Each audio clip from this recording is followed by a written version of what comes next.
बिस्मिल्लाहिर्रहमानिर्रहीम। अस्सलाम वालेकुम ख़वातीन व हज़रात, मेरा नाम है सलमान अहमद लाली और आप देख रहे हैं पाक टेक न्यूज़। आज की इस वीडियो में मैं आपको अमेरिकन मिलिट्री के बारे में कुछ हैरान कुन बातें बताऊंगा। अगर हम तारीख पर नज़र दौड़ाएं तो बहुत बड़ी बड़ी एम्पायर्स बनी टूटी, बहुत बड़ी बड़ी मिलिट्री पावर्स का तस्करा आता है, हमें तारीख की किताबों में मिलता है। वो मिलिट्री पावर्स भी डिमिनिश हो गई, वक्त के साथ साथ ख़त्म होती चली गई, उनमें भी कमज़ोरी पैदा हो गई। लेकिन अमेरिका की जो मिलिट्री पावर है वो ऐसी है कि जिसका आज तक तारीख में कोई सानी नहीं है। इसकी मिसाल मैं आपको कुछ यूँ देता हूँ कि आज के दौर में अगर मिलिट्री स्पेंडिंग की बात करें तो अमेरिका अपने डिफेंस पर सबसे ज़्यादा खर्च करने वाले ममालिक में से एक है, बल्कि वो दुनिया के तमाम ममालिक में सबसे ज़्यादा खर्च करता है। अगर आप 10 से 12 उन ममालिक की फहरिस्त बनाएं जो सबसे ज़्यादा डिफेंस पर खर्च करने वाले मुल्क हैं, तो उन तमाम ममालिक को आपको एक जानिब रखना पड़ेगा और अमेरिका उन तमाम ममालिक से ज़्यादा खर्च करता है। यानी तकरीबन एक अंदाजे के मुताबिक $650 अरब जो है वो अमेरिका अपने दिफा पर खर्च करता है। लेकिन आज का हमारा जो मौजू है वो अमेरिकन मिलिट्री स्पेंडिंग नहीं है, इससे भी ज़्यादा हैरान कुन एस्पेक्ट है जिस पर हम बात करने जा रहे हैं। वो है अमेरिका का पूरी दुनिया में मिलिट्री फुटप्रिंट।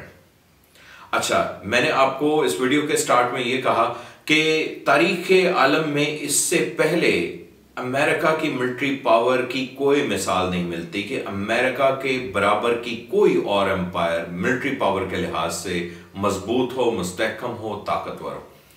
ये बात मैंने इसलिए की कि दुनिया भर के तकरीबन तमाम खित्तों में अमेरिका के बेसेस मौजूद हैं, अमेरिकन एयरफील्ड्स मौजूद हैं और दुनिया के बेशतर समंदरों में अमेरिकन नेवी मौजूद है। जितनी अहम गुजरगाहें, तिजारती गुजरगाहें, जितने स्ट्रेटेजिक पॉइंट ऑफ व्यू से अहम इलाके हैं, वहाँ पर अमेरिका की मिलिट्री किसी न किसी सूरत में मौजूद है। अगर मैं आपको ये बताऊं कि दुनिया के तकरीबन 81 ममालिक में अमेरिका के बेसेस हैं, तो शायद ये हैरान कुन बात तो होगी, लेकिन गलत नहीं। ये हकीकत है कि अमेरिका की अफवाज इस वक्त दुनिया के 81 ममालिक में मौजूद है और उनमें से कुछ ममालिक तो ऐसे हैं जिनमें उसके 100 से ज़ायद बेसेस मौजूद हैं। सिर्फ जर्मनी के अंदर अमेरिका के 180 के करीब मिलिट्री बेसेस हैं। जापान में उसके 100 से ऊपर मिलिट्री बेसेस हैं। साउथ कोरिया में उसके पास 50 से ज़्यादा मिलिट्री बेसेस हैं। इसके अलावा अगर आप मिडल ईस्ट की बात करें तो इराक, शाम, कुवैत और सीक्रेटली सऊदी अरेबिया में भी अमेरिकन मिलिट्री प्रेजेंस मौजूद है। इजराइल में भी अमेरिकन मिलिट्री मौजूद है। कतर में अमेरिकन बेसेस मौजूद हैं। बहरीन में अमेरिकन बेसेस मौजूद हैं।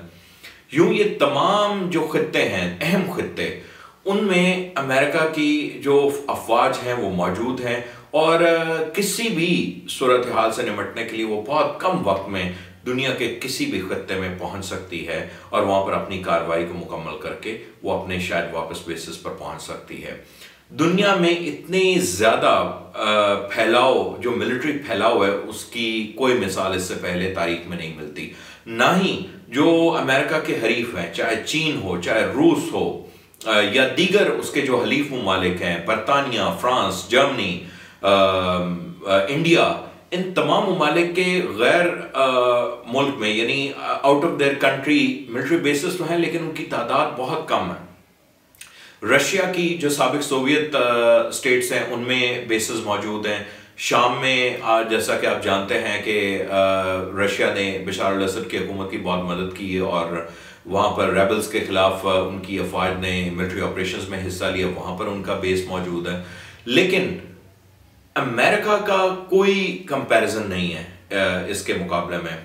अब प्रॉब्लम यहाँ पर क्या आती है, हम इन तमाम बातों को क्यों डिस्कस करें, हम इसका क्यों तस्करा कर रहे हैं।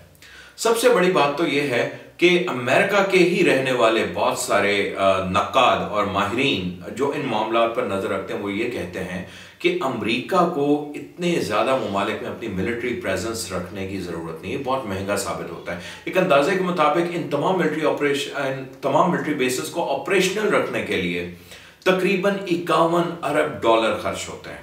ये एक बहुत बड़ी रकम है, जिससे अगर आप मवाजना करना चाहें या इस रकम की मालियत का या इसकी जो वैल्यू है उसका हिसाब लगाना चाहें तो आपके लिए समझना इस मिसाल से आसान होगा कि पाकिस्तान की कुल मईशत का हजम जो है वो $300 अरब है और सिर्फ अमेरिका के जो फॉरेन बेसिस हैं उसका बजट $51 बिलियन।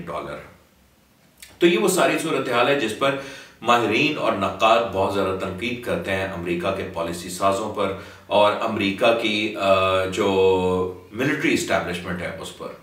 लेकिन ये कैसे स्टार्ट हुआ, कैसे अमेरिका ने अपना जो मिलिट्री फुटप्रिंट है वो इतना ज़्यादा बढ़ाया? इसका बड़ी हद तक आगाज तो पहली जंग अजीम से कबल ही हो चुका था, लेकिन दूसरी जंग अजीम के बाद इस सरगर्मी में बहुत तेजी आई। होता यूं है कि सेकेंड वर्ल्ड वॉर के बाद बरतानिया के पास अमेरिका के अंदर और मुख्तलिफ जगहों पर जो बेसिस थे वो अमेरिका को मिल जाते हैं और कोल्ड वॉर का आगाज होता है। Cold war American military establishment को एक जवाब फराहम करती है कि वो दुनिया के बेशतर ममालिक में अपने मिलिट्री बेसिस कायम करे in order to counter the Soviet threat. अब ये सूरत हाल है, लेकिन सोवियत यूनियन को टूटे 3 दिहाइयां गुजर चुकी हैं, बहुत सारे बरस गुजर चुके हैं। सोवियत यूनियन की जो रीढ़ की हड्डी है वो टूट चुकी हुई है, वो अब इतना बड़ा थ्रेट नहीं रहा, लेकिन उसके बावजूद अमेरिका ने अपनी मिलिट्री प्रेजेंस को बरकरार रखा है। अब वो किस तरह से जवाब फराहम कर रहा है कि हमें क्यों जरूरत है मिलिट्री बेसिस की? वो ये कहता है कि चीन का जो बढ़ता हुआ इन्फ्लुएंस है उसे काउंटर करने के लिए और अपने इन्फ्लुएंस को डिमिनिश होने से बचाने के लिए हमें ये मिलिट्री प्रेजेंस जरूरी है। और हम सिर्फ इन मिलिट्री बेसिस पर इक्तफा नहीं करेंगे बल्कि हम एशिया पैसिफिक के इलाकों में मजीद मिलिट्री बेसिस नहीं करेंगे और इस पर बड़ी हद तक काम जारी है। और आने वाले दिनों में आप देखेंगे कि अमेरिका के एशिया पैसिफिक के जो ममालिक हैं उस खित्ते के अंदर बहुत ज्यादा बेसिस में इजाफा होगा।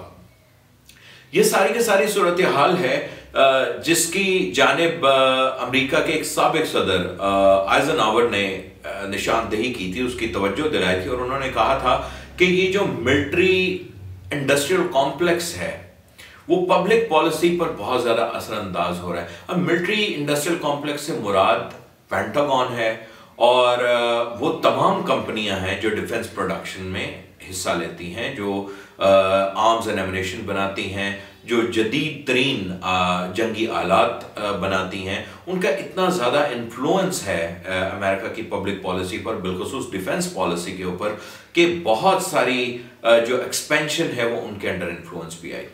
आज की वीडियो का इख्तिताम हम यहाँ पर करते हैं और अगली वीडियो में हम आपसे बात करेंगे मिलिट्री इंडस्ट्रियल कॉम्प्लेक्स के बारे में।